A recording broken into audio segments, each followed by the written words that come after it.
Sir हमारे पास कोई reaction बचा ही नहीं है, क्योंकि जो भी एक आशा, एक उम्मीद परिवार की, हमारी जो सपने थे वो एक लाइव प्रेस कॉन्फ्रेंस के द्वारा ख़त्म कर दिया गया।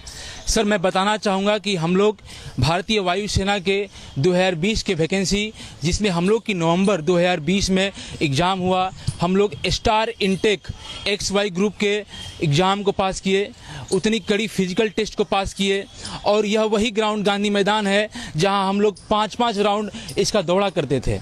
फिजिकल कंप्लीट करने के बाद हम लोग की मेडिकल प्रक्रिया हुई। मेडिकल प्रक्रिया में हम लोगों ने ग्रीन कार्ड पाया, यानी कि हम लोग सफल हुए।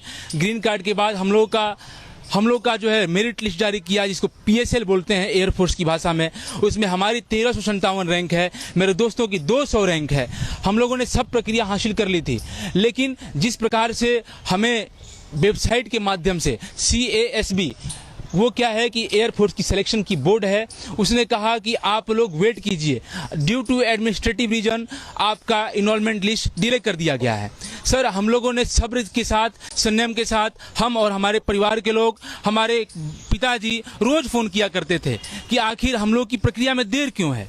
लेकिन अफसरों ने कहा, उस CASB बोर्ड के अधिकारियों ने कहा कि कोरोना के चलते और प्रशासनिक कारणों के चलते आप लोग सब्र रखें, आप लोग की भर्ती प्रक्रिया जल्द ही सुनिश्चित कर ली जाएगी। लेकिन सर 1 साल बीत जाने के बाद हम सभी लोगों ने जब देखा कि सब्र का बांध टूट रहा है, हम लोग की आकांक्षाएं और सपने टूट रहे हैं, तो हम लोगों ने जंतर मंतर दिल्ली पे घेराव करने का और शांतिपूर्वक ढंग से प्रदर्शन करने का काम किया। उस मीटिंग में राजनाथ सिंह, देश के माननीय रक्षा मंत्री भी आए थे। उन्होंने हमें ये वचन दिया, हम लोगों से वादा किया कि आप लोगों की भर्ती प्रक्रिया जो बची हुई है, जो ज्वाइनिंग लेटर देने वाले हैं, वो जल्द ही पूरी कर ली जाएगी। लेकिन सर 2 दिन पहले तीनों सेना के प्रमुखों ने और माननीय रक्षा मंत्री ने क्या कहा कि अब भारतीय वायुसेना या भारत की तीनों सेनाओं में भर्ती प्रक्रिया को अग्निपथ स्कीम के द्वारा अग्निवीर के तहत लिया जाएगा। सर हमारी क्या गलती थी, बता दो हमें, हमारी क्या गलती थी सर? हमने तो फ्रेश इनरोलमेंट, फ्रेश काम किया था, हमारी वैकेंसी में तो बस ज्वाइनिंग ही बाकी था सर। और ख़ास बात तो यह है सर कि हम गरीब माता पिता और किसान मजदूर के बेटे हैं सर। हम लोगों ने वो सब प्रक्रिया हासिल करने के बाद हमारे माता पिताओं के घरों में, हमारे घरों में लोगों ने खुशी का उत्सव मनाया, हमने मिठाइयाँ भी बांटा। लेकिन आज 3 दिन बीतने के बाद आज का बस 2 मिनट पहले की प्रेस कॉन्फ्रेंस यह स्पष्ट कर दिया है। BR चौधरी, अनिल पुरी, इन तमाम लोगों से प्रेस कॉन्फ्रेंस में अभी बात किया गया, तो ये लोगों ने बोला कि अब जो भर्ती प्रक्रिया होगी वो केवल अग्निपथ स्कीम से ही होगी। एक प्रेस कॉन्फ्रेंस में एक पत्रकार बंधु ने पूछा कि सर क्या बताइए, आपकी जो भर्ती प्रक्रिया में बस ज्वाइनिंग लेटर बाकी था, उन लोगों तो आप ले लिए होते, आगे की प्रक्रिया तो भविष्य की है, उस पर आप विचार करते, उसको आप लोग सुनिश्चित करते। लेकिन BR चौधरी ने कहा कि मेडिकल रिपोर्ट बहुत दिन हो गया मेडिकल किए हुए, तो हो सकता है, इसलिए हम उनकी प्रक्रिया जो है शुरू से अग्निपथ से करेंगे। सर आप हमारी मेडिकल फिर से ले लेते, हम तैयार हैं। हमारे 7000 जो वायु सैनिक हैं, हमारे जितने भी वायुसेना के लोग जो ज्वाइनिंग के तैयार कर रहे हैं, हम सब डंके की चोट पे कह रहे हैं कि रक्षा मंत्री जी, वायुसेना के चीफ जी, आप हमारा मेडिकल कर लो, हमें कोई अफसोस नहीं है। आप बाहर का भी रास्ता दिखाओगे तो हम बाहर जाने के लिए तैयार हैं। लेकिन आपने क्या किया, आपकी तो नीति बस ये है कि किसी तरह अगर ये लोग का मेडिकल ले लेंगे तो ये लोग को परमानेंट करना पड़ जाएगा। इसलिए आपने क्या किया कि अग्निपथ स्कीम से करेंगे तो उसमें बहुत सारे लड़के आउट चले जाएंगे, और जिसको रखना भी होगा तो उसको बस अग्निपथ स्कीम से 4 साल रखना पड़ेगा। अरे सर हम गरीब के बेटे हैं सर, ठेला खींचने वाले और मजदूर के बेटे हैं सर, ऐसा अन्याय हमारे साथ मत करिए सर। और एक बात बताना चाहते हैं, तुम लाख गिनाओ अपने फायदे अग्निपथ और अग्निवीर की योजना की, लेकिन मैं एक बात बताना चाहता हूं कि कभी कब्र पे हवेली नहीं बनती है, कभी कब्र पे कभी आपका बंगला नहीं बन सकता है। और अगर तुम उस बंगले, उस 7000 बेटों का, उन दर्दों का अगर तुम कब्र बना के अग्निपथ स्कीम भी लागू करोगे तो हमारी मां रोएगी। और कल का न्यूज देख लो सर आप, कल के न्यूज में मोदी जी की माता जी का बर्थडे था। मैं सम्मान के साथ कहता हूं कि मोदी जी ने कहा कि मां एक शब्द नहीं है, लेकिन सर कल मेरी मां ने रोया है, कल मेरी मां ने फूट के कहा है कि बेटा तुम्हारे लिए तो मेरे अंदर बहुत सपना था कि तुम नौकरी पा जाओगे तो गरीबी दूर हो जाएगा। मैं मोदी से पूछना चाहता हूं, मोदी जी आपकी मां एक मां नहीं है, हमारी भी मां है। उन 7000 माताओं का क्या, जिनके आंखों में आंसू था, उनके शब्दों में दर्द था, उनके उनकी बातें सर दबी हुई थी। सर हमारी माता के बारे में ध्यान दे दो। हमारे हमारे हमारे जो थल सेना, रक्षा सेना और जल सेना के जितने अधिकारी हैं, हम उनसे कहना चाहते हैं कि सर 2 मिनट की प्रेस कॉन्फ्रेंस में हमारा दर्द मत भुलाओ सर। हमारे इस आंसू को तुम खून के आंसू की तरह समझो, क्योंकि ये आंसू ही सिर्फ नहीं है। और सर ये जो हमारा हाथ था, वो हाथ तिरंगे झंडे को सैल्यूट करने के लिए पैदा हुए थे, मां भारती के लिए पैदा हुए थे कि हम जब जाएंगे सेना में तो एक सम्मान की जिंदगी जिएंगे। लेकिन किस प्रकार से आज ये कहा गया है कि 4 साल भर्ती के बाद आपको कॉर्पोरेट सेक्टर में लोन दिया जाएगा। हमको तुम लोन दोगे? हम पैसा के लिए आए थे यहाँ। और खास बात बता दूं सर कि जब एक एयरफोर्स, एक सिपाही आर्मी और किसी मिलिट्री के सैनिक की भर्ती होती है तो उसकी सैलरी 40,000 प्रत्येक महीना होती है। उसमें उसको मेडिकल फैसिलिटी हर एक दिया जाता है अलग से। लेकिन अब ये स्कीम जो है वो 21,000 महीना देगी और हमारे पैसे को काट कर ये लोग बोल रहा है कि आप लोग को तो 12 लाख रुपया एक मुश्त दिया जाएगा। अरे किसको मूर्ख बना रहे हो सर? हम भी विद्यार्थी हैं, हम जानते हैं। क्या मूर्ख बना रहे हो? छलने का काम मत करो। इतना भी गरीब है, लेकिन हमारे माता पिता ने उस गरीबी में भी हमें पढ़ने का हमेशा अधिकार दिया है। हम हार नहीं मान सकते हैं, हम कोर्ट तक भी जाएंगे। हम मानते हैं हम गरीब हैं, लेकिन हम इस लोकतंत्र को भरोसा करते हैं और लोकतंत्र में हम लोग जाएंगे और हमने कोर्ट का दरवाजा भी खटखटाएंगे। वो अलग बात है कि हम सफल होना हो, लेकिन अपनी उस माँ के आंसू को, अपने पिता के दर्द को कभी हम लोग हार नहीं मानने देंगे, चाहे इसके लिए हमारी जान क्यों नहीं चली जाए। और एक बात मोदी जी स्पष्ट कह देना चाहते हैं, एक बात कान खोल के सुन लीजिए बड़े सम्मान के साथ, कि हम कभी अडानी और अंबानी की उनके फैक्ट्री में जय हिंद नहीं कहने वाले हैं जो आप सोच रहे हैं। और 55 साल नौकरी करने के बाद सेना में आप उनको नौकरी क्या देते हो? उनको नौकरी देते हो गार्ड बन जाओ, एटीएम गार्ड बना देते हो, बैंक गार्ड बना देते हो। अरे साहब, जब 55 साल नौकरी करने के बाद एक देश का महान योद्धा जब बैंक का सिक्योरिटी गार्ड का नौकरी करता है, तो हम 4 साल का जो अग्निपथ अग्निवीर से जो लड़के रिटर्न होके आएंगे, उसके लिए तुम ये जो छलावा कर रहे हो कि उनके लिए हम कॉर्पोरेट सेक्टर में भेज देंगे, क्या मूर्ख बनाने का प्रयास कर रहे हो मोदी जी? जो पहले रिटायर हुए उनको तो ध्यान दिया नहीं, अब हमें मूर्ख बना रहे हो। और अगर आप हमारे साथ बिजनेस कर रहे हो मोदी जी, आप बिजनेस हमारे साथ कर रहे हो, तो हम कह रहे हैं कि आप अगर 71 साल की उम्र में देश के शासन व्यवस्था को चला सकते हो, तो आप हमें 22 साल के रिटायर करना चाहते हो? अरे हमारे शरीर में अभी भी वो युवा जोश है, वो लहर है, और ये बिहार की धरती है। और मैं संपूर्ण भारत के लोगों से कहना चाहता हूं कि बिहार और पूरे भारत के हिंदू मुसलमान मेरे भाइयों, एक बात कहना चाहता हूं कि आज देश की सेना पे जो चोट किया गया है, आज आप लोग, मैं विनम्र निवेदन करता हूं कि आज आप लोग साथ हो जाइए। अगर आज साथ आप लोग नहीं हुए तो आप लोग की आने वाली नस्लें पूछेंगी कि पिताजी जब देश की सेनाओं को प्राइवेट किया जा रहा था, जब देश के नौजवानों के साथ छला जा रहा था, तो आप लोग खड़े क्यों नहीं हुए? अरे हिंदू मुसलमान करके देश का बहुत सारी सरकारी संस्थाएं बेच दिया गया, हमारी क्या गलती थी सर?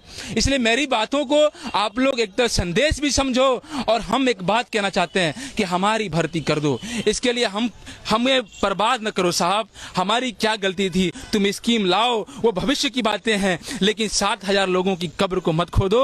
वो 7,000 लोगों की बददुआएं तुम्हें लगेंगी। और हम चाहते हैं कि हम देश के आन में देश के लिए अगर सर्वोच्च बलिदान भी देना होगा तो हम खड़े होंगे। सर्वोच्च बलिदान के लिए कभी देश के लोग कभी पैसे के लिए पीछे नहीं हटेंगे। हम ये बात कहना चाहते हैं, हम देश की सेवा जरूर करेंगे और मरते दम तक करेंगे। और तुम्हारे इस नियम के खिलाफ, इस संवैधानिक कार्य के खिलाफ हम देश के सर्वोच्च न्यायालय सुप्रीम कोर्ट तक जाके अपनी आवाजों को बुलंद करेंगे। मैं आपसे अब ये सवाल पूछना चाहूँगा, अभी जब बात कर रहे थे आप बहुत ज़्यादा भावुक हो गए। मेरा सीधा सवाल है, रास्ता तो आपके लिए खोला है, उन्होंने कहा है भर्ती प्रक्रिया हमने रोकी है, लेकिन अग्निपथ के जरिए रास्ता तो आपके लिए खुला है ना, तो क्या आप उसको अपनाएंगे? क्या आप अग्निपथ के जरिए भर्ती प्रक्रिया में दोबारा से जाएंगे? सर, जब हमारी फ्रेश प्रक्रिया, जब हमारी हर एक कार्य हो जाने के बाद बस ज्वाइनिंग लेटर बचा हुआ था, उसको आप निराधार कर देते हो। पहले तो इनकी क्राइटेरिया ये थी कि 17.5 से 21 साल के युवक जो है भारतीय सेना में जाएंगे, लेकिन अब जब देखे कि हमारा इनरोलमेंट लिस्ट जो एयरफोर्स की 2 सालों से लड़का ज्वाइनिंग का इंतजार कर रहा है उसका एज तो बढ़ गया 21 साल से, तो ये लोग फिर जो है हमारे दबाव में शांतिपूर्ण प्रदर्शन लोगों ने किया, तो उसके दबाव में लोगों ने 23 साल काम करने का प्रयास किया। सर हम तो कतई नहीं जाना चाहेंगे, हम सर 4 साल के इनके असंवैधानिक कार्यों को करने नहीं जाएंगे, हम मानते हैं, लेकिन सर गरीब कितने भी हों, लेकिन जिस तरह से हमारे साथ छला गया है सर उसको हम बर्दाश्त काम नहीं करने देंगे। हम लोग कतई इस किसी भी हिंसात्मक कार्यों का समर्थन नहीं करते हैं।